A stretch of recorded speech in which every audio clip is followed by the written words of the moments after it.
Good morning friends. आज जो हमारा बीबीए थर्ड सेम में जो आज का टॉपिक है कंप्यूटर एप्लीकेशन में बीबीए थर्ड सेम, ठीक है। बीबीए थर्ड सेम में कंप्यूटर एप्लीकेशंस में आज जो हमारा टॉपिक है वो है आपका आज स्पाइरल मॉडल। स्पाइरल मॉडल क्या होता है? कोहिर ने एक रिसेंटली हॉस्पिटल डेवलप किया था जिसको हम बोलते हैं स्पाइरल मॉडल, ठीक है। जो हमारा सॉफ्टवेयर डिज़ाइन होता है उसमें जो प्लानिंग होती है, वैलिडेशन होते हैं, डिबगिंग होती है, उनको ध्यान में रखते हुए हमने एक मॉडल दिया, कोहिर ने एक मॉडल दिया जिसको सॉफ्टवेयर का स्पाइरल मॉडल कहते हैं। इसमें वो सॉफ्टवेयर जो बनाया गया है, एप्लीकेशन जो बनाई गई है, उसका किस किस टाइप से प्रोसेस करके उसका चेकिंग होता है, किस तरीके से वैलिडेशन होता है, वेरिफिकेशन होता है, ये सब हम आपको सिखाएंगे स्पाइरल मॉडल के अंदर, ठीक है। स्पाइरल मॉडल क्या होता है? In this model the radial dimension represent the competitive cost inward. इसमें आपका ये जो दी हुई है ये कॉम्पिटिटिव कॉस्ट और प्रोग्रेस को हमें बताती है अपनी स्टेप्स के थ्रू, ठीक है। So far and the angular dimension represent the process mode in completing each cycle। और इसकी जो चार्ट की है कि हर ये जो स्पाइरल की तरह घूम रहा है, चक्री आपने देखी होगी, चक्री को ही बोलते हैं स्पाइरल। चक्री कैसे घूमती है? स्पाइरल करती है, ठीक है। तो इसमें जो जितनी भी फेजेस बनी हुई हैं ये आपकी डिटरमाइन करती है उसके ऑब्जेक्टिव को, अल्टरनेटिव को और उसके कंस्ट्रेंट्स को, ठीक है। फिर इसके बाद है each cycle in this model begins with the identification of objective for that cycle. Her phases बताएगी आपको, हर साइकिल उसकी बताएगी कि आपका आइडेंटिफिकेशन ऑब्जेक्टिव क्या है, उसका आइडेंटिफाई करेगी हर साइकिल में, ठीक है।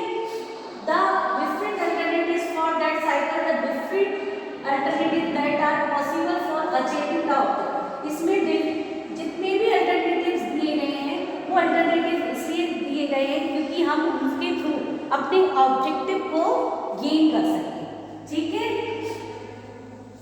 इट इज अपर लेफ्ट और first quadrant of the cycle. इसका जो फर्स्ट क्वाड्रेंट है वो हमको बता रहा है कि हम किस तरीके से अपने ऑब्जेक्ट को कंप्लीट कर सकते हैं। In this cycle the next step is to evaluate this different alternative based on the objective. और इसमें जो डिफरेंट स्टेप्स लिए गए हैं इसलिए दिए गए हैं कि डिफरेंट अल्टरनेटिव इसलिए दिए गए हैं जिससे कि हम उसके ऑब्जेक्टिव और कंस्ट्रेंट को गेन कर सके उसके कंस्ट्रेंट के थ्रू, ठीक है। सबसे पहले हम बताएं, इसमें ये अपना स्पाइरल मॉडल बना हुआ है। सबसे पहला होता है ये मॉडल यहाँ से स्टार्ट होता है, ठीक है। ये जैसे जैसे राउंड में सेट पे घूमते जा रहा है तो इसमें हर फेज का कुछ ना कुछ मतलब है। सबसे पहले आते हैं हम रिस्क एनालिसिस, ठीक है। हमने कोई सॉफ्टवेयर मॉडल रेडी किया, उसके बाद हम उसमें चेक करेंगे कि उस प्रोसेस ऑफ मॉडल को मार्केट में लाने के लिए क्या क्या रिस्क है, ठीक है। तो उस रिस्क को हम एनालाइज करेंगे इसके थ्रू। उसके प्रोटोटाइप क्या है, कॉन्सेप्ट ऑफ ऑपरेशन, उसका ऑपरेशन जो उस पर अप्लाई कर रहे हैं उसका कॉन्सेप्ट क्या है, ठीक है। फिर जब ये यहाँ से आगे चलेगा फिर रिस्क एनालिसिस वाली प्रोटोटाइप चलेगा, फिर उसके बाद वैलिडेशन होगा सॉफ्टवेयर रिक्वायरमेंट का, ठीक है। वैलिडेशन होता है सॉफ्टवेयर रिक्वायरमेंट, वैलिडेशन मतलब अगर कुछ प्रॉब्लम आ रही है हमारे सॉफ्टवेयर के अंदर तो उस कंडीशन में हम सॉफ्टवेयर की वैलिडेशन करना नेसेसरी है, ठीक है। अगर नहीं करेंगे वैलिडेट तो सॉफ्टवेयर करप्ट हो सकता है उस कंडीशन में, ठीक है। फिर डेवलपमेंट करेंगे, प्लान करेंगे, इंटीग्रेशन करेंगे, डिजाइन करेंगे, ठीक है। वैलिडेशन, डिजाइन, वैलिडेशन करेंगे एंड वेरिफिकेशन करेंगे कि हमने जो बनाया है वो सही से बनाया है नहीं। वो किसके थ्रू करेंगे? ऑब्जेक्टिव के थ्रू, अल्टरनेटिव के थ्रू और कंस्ट्रेंट्स के थ्रू, ठीक है। फिर इसके बाद इसका होता है डिटेल सॉफ्टवेयर प्रोडक्ट डिजाइन हो जाएगा, आपका डिजाइन हो जाएगा, वैलिडेशन हो जाएगा, इंटीग्रेशन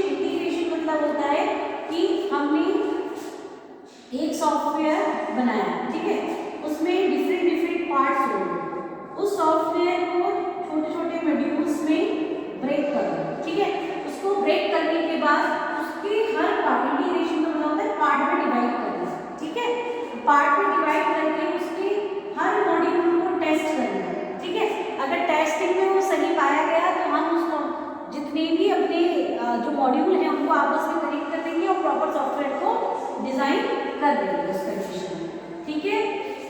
अब इसमें सबसे मेन जो होता है कमिटमेंट, ठीक है, कमिटमेंट किसको ध्यान में रख के बनाया जाता है, जो हमारा सॉफ्टवेयर लेने वाला है, ठीक है, अगर वो हमको कमिटमेंट अगर हमने 1 महीना 2 महीना या 3 महीना दिया है तो हम उसके अकॉर्डिंग अपनी कमिटमेंट को ध्यान रखते हुए अपने सॉफ्टवेयर को डिजाइन करेंगे, ठीक है।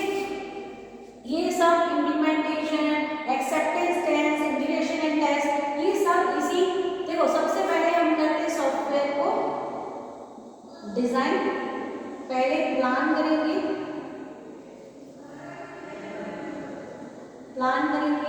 ठीक है, फिर क्या करेंगे, प्लान करने के बाद सॉफ्टवेयर रिक्वायरमेंट समझेंगे कि क्या क्या रिक्वायरमेंट है, ठीक है, उसके बाद हम उसको डिजाइन करेंगे, डिजाइन करने के बाद उसके ऑपरेशन को परफॉर्म करेंगे, ठीक है, डिजाइन कैसे करेंगे, कोडिंग के थ्रू, ठीक है, कोडिंग करेंगे, कोडिंग के बाद क्या करते हैं हम उसको,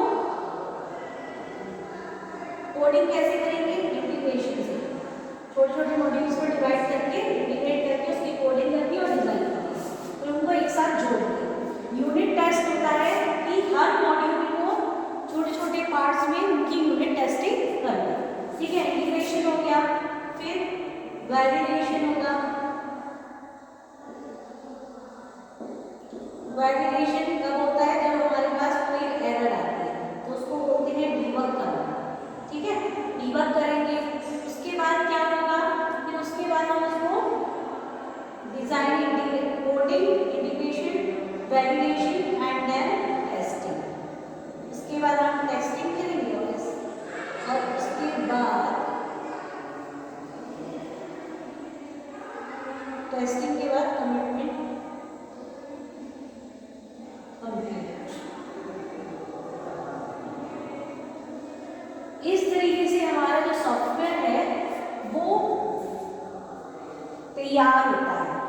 अगर हम कोई सॉफ्टवेयर डिजाइन करते हैं तो हमारे सबसे पहले अपने दिमाग में डिफरेंट डिफरेंट अल्टरनेटिव्स आते हैं, उन अल्टरनेटिव में से हम एक अल्टरनेटिव को उठाते हैं और अपने ऑब्जेक्टिव को कंप्लीट करने के लिए उस अल्टरनेटिव का यूज़ कर लेते हैं। तो आप प्लान करते हैं, फिर सॉफ्टवेयर रिक्वायरमेंट देख लेते हैं, फिर उसके बाद उसको डिज़ाइन कोडिंग करते हैं, कोडिंग करने के बाद डिज़ाइन करेंगे, डिज़ाइन के बाद उसको इंटीग्रेशन करेंगे, अलग पार्टों में तोड़ देंगे, फिर उसको वैलिडेशन करेंगे अगर इसमें कोई एरर वगैरह आ रही है, उसके बाद आपकी टेस्टिंग होगी और टेस्टिंग करने के बाद वो अपनी कंप्लीट को, वो अपने जो कमिटमेंट है उसको कंप्लीट कर देगा, ठीक है। तो हर बार वही फेस, टेस्टिंग में हमारी रिस्क भी आती है तो रिस्क भी एनालाइज करना पड़ेगा, ठीक है, यहाँ पे स्टार्टिंग में होता है रिस्क एनालाइसिस, ठीक है, रिस्क एनालाइज भी करना पड़ेगा, है ना। इस टाइप से आपका पूरा स्पाइरल मॉडल काम करता है। तो हमारा स्पाइरल मॉडल क्या है कि हमारे सॉफ्टवेयर को तैयार करने के लिए जो जो रिस्क होती हैं उनको एनालाइज करने का काम करता है हमारा स्पाइरल मॉडल, ठीक है, चाहे वो डिबगिंग में हो, टेस्टिंग में हो या फिर किसी अदर फील्ड में हो। तो वो सारी टेस्टिंग रिजॉल्व करने, मतलब उस अल्टरनेटिव्स को सिलेक्ट करके उसको फिर उसको डिज़ाइन करने के बाद उसमें जो भी रिस्क आ रही है उसको रिजॉल्व करने का काम पूरा कि पूरा हमारा स्पाइरल मॉडल करता है। तो स्पाइरल मॉडल एक बेसिक मॉडल है हमारे सॉफ्टवेयर को डिज़ाइन करने का, जिसमें हम सॉफ्टवेयर पर जितनी भी रिस्क आ रही है उनको एनालाइज करके उनको रिजॉल्व करके by the help of the steps software design की, ठीक है। तो ये हमारा था स्पाइरल मॉडल, जो हमारा बेसिक मॉडल है जो हमारे सॉफ्टवेयर को डिज़ाइन करने में हमारी हेल्प करेगा। इसके बाद हम नेक्स्ट चलेंगे प्रोटोटाइप मॉडल, जो हमारी नेक्स्ट क्लास में हम कंप्लीट करेंगे, ठीक है। बाकी आपको डायग्राम समझ में आए ही गया होगा।